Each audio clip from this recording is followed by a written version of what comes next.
You know, it's kind of wild to think that one of the most enduring and kid-friendly franchises out there was spawned out of a gritty black and white parody comic released in 1984. I'm talking, of course, about the Teenage Mutant Ninja Turtles, or Hero Turtles if you're European, spawning a massive amount of merch, movies, cartoon series, and comics as well, of course, on top of video games, which is why I'm here today. TMNT has spawned some pretty banger video games over the years. Turtles in Time, Hyperstone Heist, and basically every beat-em-up they ever put out is pretty amazing, to be honest. Hell, so much that they just announced another beat-em-up while I was in the middle of writing this video, Shredder's Revenge. But for all that good, there's also been some bad, of course. Lest we forget the original TMNT game for NES, or Out of the Shadows, or Turtles in Time Reshelled even. I guess I can take back all the beat-em-ups being bangers comment. But since you know me, and since you most likely read the title of the video already, we're here to talk about a certain subset of TMNT games, one that will allow me to continue my quest in the search for the worst fighting games. The topic for this video is the fabled Teenage Mutant Ninja Turtles Tournament Fighters. Originally, I was only going to review one of these games. There are actually 3 different versions of this title though, one for NES, one for SNES, and one for Genesis too. I've decided for this video though, I will be reviewing 2 of them, the SNES and Genesis versions, since they're the most up-to-date ones. Sorry NES. I'll start with the similarities, then go into the differences between the two, since that seems like the most obvious thing to do. The SNES and Genesis version of Tournament Fighters were both released in North America on September 4th, 1993. Both feature a tournament mode, a single-player mode, and versus modes. Both also feature Leonardo, Michelangelo, Donatello, and Raphael as playable characters, of course, with the final boss of both titles being Karai. The similarities between these 2 titles are now over. Yeah, these 2 games are actually drastically that different, to be honest with you. The SNES version features 10 playable characters and 2 bosses, versus the Genesis version, which features 8 playable characters and 3 bosses. The SNES version, however, grabs characters from all over TMNT properties at the time. The game features War, a big alien mutant, Wingnut, an alien bat, and Armagon, a mutant shark from the future. These 3 characters are all prominently featured in the Archie Comics TMNT run. Then there's Chrome Dome, a cyborg copy of Shredder shown in the animated series. The SNES version also features Cyber Shredder, which, can I say it actually blows my mind that the Genesis version is completely bereft of a Shredder of any kind?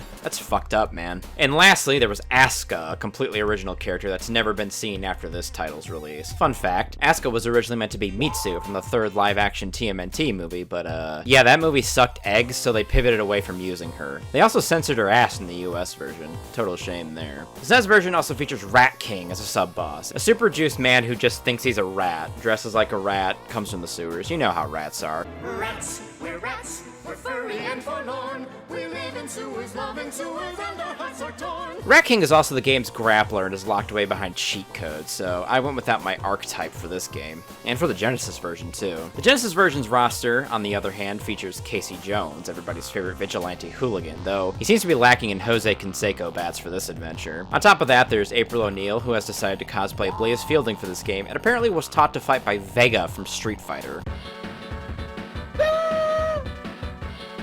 Seriously, she does a flying Barcelona drop. Who made April do this? What the fuck is this character? Then there's Ray Fillet, apparently from the TMNT Adventure comics, and a completely new character in Sisyphus, a stag beetle mutant with a martial arts background. Is it a law in the TMNT universe that if you're a mutant animal, you just automatically learn the martial arts? As for sub-bosses, the Genesis version has 2, actually, on top of Karai as the final. Triceraton and Krang. Both classic characters from the franchise, of course. The Genesis version definitely seemed to go with safer picks, I guess, for their roster, though the lack of a Shredder of any kind is so bizarre. Gameplay-wise, the SNES version is a 4-button fighter with light and heavy variations of your punches and kicks. You also have a super bar, which allows you to perform a super move, which is executed by pressing all 4 attack buttons at once. They're all insanely damaging maneuvers that can do up to 50% damage raw. You also have forward and backwards throws available to you, as well as a backdash for defensive maneuvers. The Genesis version, on the other hand, is a 3-button fighter. 1 punch, 1 kick, and a taunt button, with a handful of command normals for each character to help give you some more options. The Genesis also only has 1 throw per character, a back throw versus 1 forward and a back. The Genesis has supers as well, but these can only be executed when low on health and have a specific input to execute too. Both games have special moves too, of course, maneuvers you execute with inputs like quarter circle forward, half circle back, and charging, of course. If I can compliment both games equally in one department here, it's that both of them function very well. I never had any issues trying to execute moves in either game. When it comes to single-player content, both versions have a single-player mode and a tournament mode as well, though they are both very drastically drastically different from each other in terms of execution. The SNES tournament mode story is basically this. The Turtles see on TV that a big money martial arts competition has been announced and that Shredder has entered. Splinter encourages the boys to enter, and the four of them do, of course. 1, to stop Shredder from whatever the hell he's up to, and 2, to prove which of them is the strongest fighter. From there, you go on a journey across the USA, battling every other character before facing Rat King and then Karai in the final showdown. I love the tournament mode here, since when you win, you get this fun post scene where your fighter talks shit to your opponent's corpse while the organizers shower you in money and gold. You also get a unique ending for each character too when you clear the tournament mode. On top of that, the single player mode of the SNES version tells a completely different story, one where both Splinter and April have been kidnapped by Karai. The boys hop into the turtle blimp and begin beating the answers out of everybody else. Single player restricts you to only using the turtles though, which really isn't a bad thing to be honest, since tournament mode lets you pick whoever you want. I like the single player cutscene that precedes every level to be honest, since regardless of what turtle you use, it just looks like they toss Mikey out of the blimp. You also have pre-fight dialogue with whoever you're roughing up for information as well, which adds to the experience and gives a little flavor to each character. After you defeat the Rat King, you're faced with an evil clone version of your selected turtle. He's holding Splinter hostage here. So you beat him up, rescue your master, and Splinter tells you to go fight Karai in the final showdown.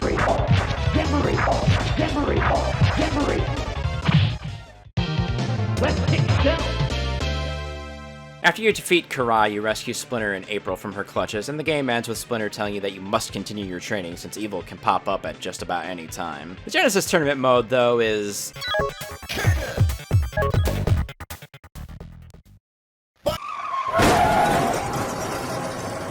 doing 88 fights in a row? On one life bar? Holy hell, who thought that was a good idea? I have to be honest, if there's a special ending for clearing this mode, I have no idea what it is, because I did not want to do 88 fights in a row to find out. And, scouring YouTube, I found out that nobody else wants to do that either, since I can't find one video of it anywhere. The Genesis single player, thankfully, has a plot, much like the SNES version. Splinter's been kidnapped by Krang and transported to Dimension X. Dimension X evil versions of the Turtles taunt you, and of course, you rally your allies in Casey, April, Ray, and Sisyphus, and immediately head there to rescue your master. You do battle with the evil clone versions of the entire cast throughout this mode, eventually facing down Triceraton, Krang, and then the real big boss, Karai. This mode's ending is actually infuriating. See, if you aren't playing on the maximum level of difficulty, you'll get a different ending to if you were. If you bust your ass to beat Karai on any difficulty lower than maximum, Karai, by the way, who is by no means an easy opponent regardless of the difficulty, since she can completely annihilate you in about 3 moves, you'll get a shit ending where she laughs in your face and says, "Psych, that was just a clone, loser," and you failed to rescue Splinter before being kicked back to the main screen. If you play on the highest difficulty level, you do get the legit ending where you rescue him and everybody celebrates, but yeah, fuck that in this case. Yeah, I'd love to play this version on the hardest difficulty almost as much as I'd like to eat belly button lint. So with all the fluff out of the way, let's get down to the brass tacks here and compare these two games straight up in terms of gameplay, graphics, and, well, everything else I can think of. The SNES version is fast, furious, and competitive. Combos exist and can be pretty dang fun to learn and execute. You can form solid game plans in this version and execute them due to the game's fluid controls. Maybe I was expecting too little from a licensed game like this, but damn, the SNES version has solid gameplay. Versus the Genesis version, which, well, it's much slower and less mobile. Combos, at least to my testing, don't seem to exist whatsoever, meaning this version centers around pokes and footsies, is what I'd say if it wasn't much easier to just abuse your character's broken moves and mechanics. You see, in the SNES version, I played Raphael, stuck to a low poke-heavy game plan that could convert into combos for good damage. I usually set it up with either the low kick or the jumping body press, which is a really good cross-up tool. Raph has a pretty good fireball game as well in Jamboree, which aids in pressuring your opponent and keeping them in the corner if need be. Could also mix in the chest buster, which provided some useful invincibility. I just had to make sure I didn't do it when my opponent was blocking, since it always set me up to get thrown. There was a lot to think about in the SNES version. In the Genesis version, though, I played Casey Jones and I did one of two things. My first strategy was abusing Casey's QCF punch move. Does good damage, has forward moving mobility, hits high on the first attack for anti-airs, then low to pin opponents if they're not jumping. It's completely invincible, so nothing can hit you out of it, and it's completely safe, block or hit. The only way you get punished is if you forget to block while you're going through a fireball. You bet your ass I abused the hell out of this move. It was my go-to against roughly 90% of the cast in this game, so much that I rubbed my thumb raw doing just quarter circle forwards. Strategy 2, which I did against the very rush-down heavy characters like April and Triceraton, was to let them fly at me with some dumb shit and then throw them. Again and again, and again until I won the round. These two boring strats I basically applied to everyone on the roster, except Koraya, of course, but she's a final boss, so that's a completely different can of worms. But since I'm here, let's open that can of worms real quick. Bosses, I mean. The Rat King is a pretty tough boss, a highly mobile grappler who can easily lock you down and powerbomb you into submission, a character I wish I could be playing. Triceratron and Krang are, easily beaten by the tactics I've mentioned. Kurai, though?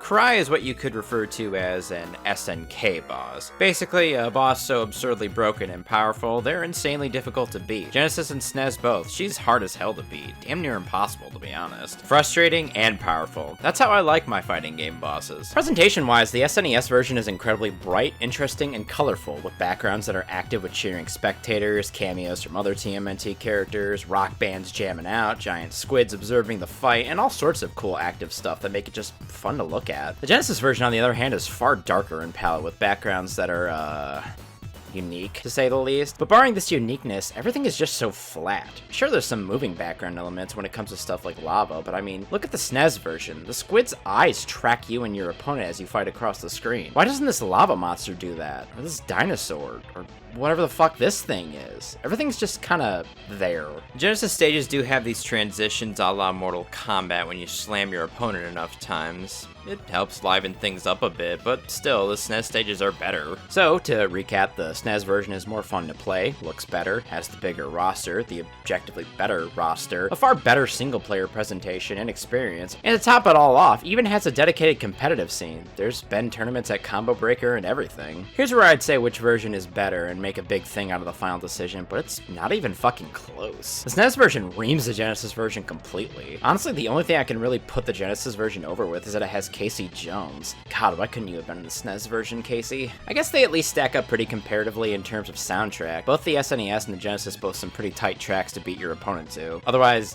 yeah, the SNES version blows the Genesis one out of the water completely. It's hard to believe these two titles were developed by the same company and almost in tandem with one another. It's clear which one had more care and love put into it, however. Well, since these are fighting games though, I gotta put them on the list. It's only fair after all. The SNES version is god tier and will end up with the number 2 slot. It's not better than Red Earth, at least not in my opinion, but it's top quality in every aspect. Sure, it's pretty much a Street Fighter 2 clone, but being a clone of one of the best fighting games ever is a good thing, not a bad thing. The Genesis version, however, will be lower than that at number 4.